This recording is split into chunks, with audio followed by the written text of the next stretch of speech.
ఆవిడే కాల్ చేస్తున్నారు కదా, ఇప్పుడే మీ భాగోతం అంతా బయట పెడతాను. ఏయ్! సమీరా, దాక్కో.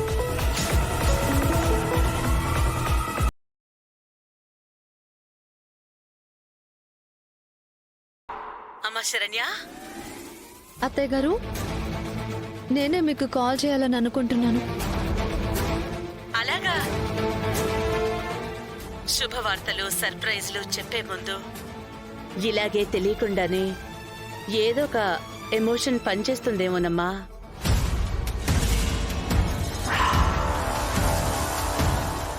ఏమో అత్తయ్య గారు, కావచ్చు. కానీ నేను మాత్రం చాలా ముఖ్యమైన విషయం చెప్పాలని మీకు కాల్ చేస్తున్నాను. అవునా? గ్రేట్.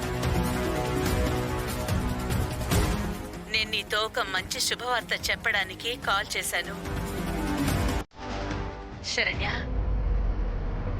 నేను మీ విషయంలో ఇప్పుడు ఎంత సంతోషంగా ఉన్నానో మాటల్లో చెప్పలేనమ్మా.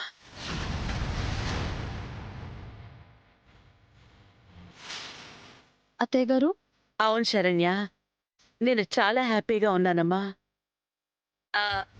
ఏది ఒకసారి దర్శన్ని కూడా చూపించు.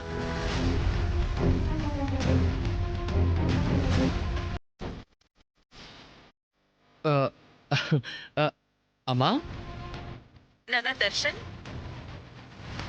చెల్లికి రేపు పెళ్లి చూపులు నాన్నా.